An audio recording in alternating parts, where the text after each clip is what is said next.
എനിക്കിനി ഈ വിഷയ സംബന്ധമായി കൂടുതലൊന്നും പറയാനില്ല. എല്ലാവരോടും ഞാൻ ഒരു ഉപദേശം എന്ന നിലക്ക് പറയുന്നു. തോട്ടുമുഖത്തെ പ്രസംഗം, അവിടെ പ്രസംഗിച്ച മുഴുവൻ വിഷയങ്ങളും അത് സത്യമാണ് എന്ന് വളരെ വ്യക്തമായി തെളിഞ്ഞിരിക്കുകയാണ്. അതിൽ ഒരബദ്ധവും ചൂണ്ടിക്കാണിക്കാൻ മറുപക്ഷത്തിന് ഇതുവരെ കഴിഞ്ഞിട്ടില്ല. ഇവിടെ മുസ്ലിം ഭൂരിപക്ഷം അവകാശപ്പെടുന്ന ആ വിഭാഗത്തിൽ ഇന്ന് നിലവിലുള്ള നേരത്തെ പറഞ്ഞ വിശദീകരിച്ച ആ കടുത്ത വലാലത്ത് അതവർ അംഗീകരിക്കുകയാണ് ചെയ്തിരിക്കുന്നത്. അത് തീർച്ചയായും അതിൽ നിന്ന് നിങ്ങൾ പിന്മാറണം, ഈ സമുദായത്തെ രക്ഷപ്പെടുത്തണമെന്നാണ് ഞാൻ വിനീതമായി നിങ്ങളോട് ആവശ്യപ്പെടുന്നത്.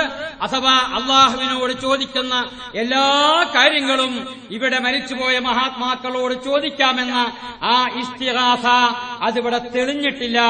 ഞാനിവിടെ പറഞ്ഞ ആ ഇസ്തിഗാസ ഒന്നുകൂടി അത് സ്ഥിരപ്പെട്ടിരിക്കുകയാണ്, അഥവാ അത് പാടില്ല എന്ന് സ്ഥിരപ്പെട്ടിരിക്കുകയാണ്.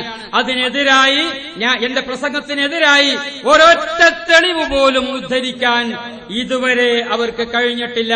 അവരുടെ എല്ലാ ചോദ്യങ്ങൾക്കും ഞാൻ മറുപടി പറഞ്ഞിട്ടുണ്ട്.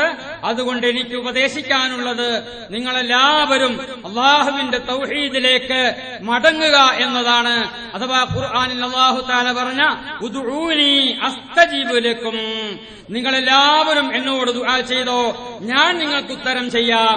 ഇങ്ങനെ ലോകത്ത് പറയാൻ അധികാരമുള്ള ഒരൊറ്റ സൃഷ്ടി പോലുമില്ല. ഉദ്ഊനി, എന്നോട് നിങ്ങൾ പ്രാർത്ഥിക്കുക, നിങ്ങൾക്ക് ഞാൻ ഉത്തരം ചെയ്യാമെന്ന് പറയാൻ അധികാരമുള്ള അവകാശമുള്ള ഒരൊറ്റ ശക്തി ലോകത്തില്ല. അത് അല്ലാഹു മാത്രമേ ഉള്ളൂ. അതുകൊണ്ട് അല്ലാഹുവിനോട് മാത്രം പ്രാർത്ഥിക്കുക, സങ്കടങ്ങൾ പറയുക, ആവലാതിപ്പെടുക. നിങ്ങളുടെ ആരാധനകളൊക്കെ തന്നെ നിങ്ങൾ അല്ലാഹുവിനെ മാത്രമായി സമർപ്പിക്കുക. അതാണ് തൗഹീദ് എന്ന് പറയുന്നത്. ഇദാ സഅൽത ഫസ്അലില്ലാ, നിങ്ങൾ ചോദിക്കുകയാണെങ്കിൽ അല്ലാഹുവിനോട് ചോദിക്കണം. വഇദാ ഇസ്തഅൻത ഫസ്തഇൻ ബില്ലാ, നിങ്ങൾ സഹായം തേടുകയാണെങ്കിൽ അല്ലാഹുവിനോട് സഹായം തേടണം. അല്ലാഹുവിന്റെ റസൂലിന്റെ ശഫാഅത്ത് കൊണ്ട് സ്വർഗത്തിൽ കടക്കുന്ന അനേകങ്ങളുണ്ട് എന്നതിൽ യാതൊരു തർക്കവുമില്ല.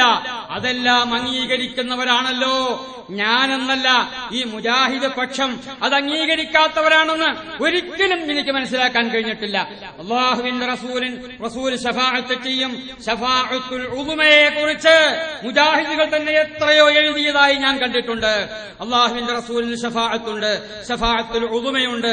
ആയിരക്കണക്കിന്, ലക്ഷക്കണക്കിന്, കോടിക്കണക്കിന് വിശ്വാസികളെ, കുറ്റവാളികളായ വിശ്വാസികളെ നരകത്തിൽ നിന്ന് റസൂലുള്ളാഹിയുടെ ശഫാഅത്ത് മുഖേന സ്വർഗത്തിൽ പ്രവേശിപ്പിക്കപ്പെടുമ്പോൾ അല്ലാഹുവിന്റെ റസൂല് പറയാത്ത കാര്യങ്ങൾ പ്രചരിപ്പിക്കുകയും അല്ലാഹുവിനെ മാത്രമേ ആരാധിക്കാവൂ, അല്ലാഹുവിനോട് മാത്രമേ പ്രാർത്ഥിക്കാവൂ എന്ന് പറയാൻ വേണ്ടി ഈ ലോകത്ത് വന്ന പ്രവാചകൻ സല്ലല്ലാഹു അലൈഹി വസല്ലം തങ്ങളുടെ ആ പ്രഖ്യാപനത്തെ മറികടന്നുകൊണ്ട്, അതിനെ വികലമാക്കിക്കൊണ്ട് അല്ലാഹുവിനോ അല്ലാത്തവരോട് പ്രാർത്ഥിക്കാം എന്നും അല്ലാഹുവെ നിന്നെ മാത്രം ആരാധിക്കുക എന്നതല്ല, നിന്നെ ആരാധിക്കുക എന്ന് മാത്രം എടുത്തു കളഞ്ഞിട്ട് ജനങ്ങളെയൊക്കെ വഴികേടിലേക്ക് ക്ഷണിച്ചുകൊണ്ടിരിക്കുകയും ചെയ്യുന്ന ഒരുപക്ഷെ അങ്ങനെയുള്ള ആളുകൾക്ക് റസൂലുള്ളാഹിയുടെ ശഫാഅത്തിൽ ഉൾപ്പെടാൻ അവർക്ക് സാധ്യമല്ല.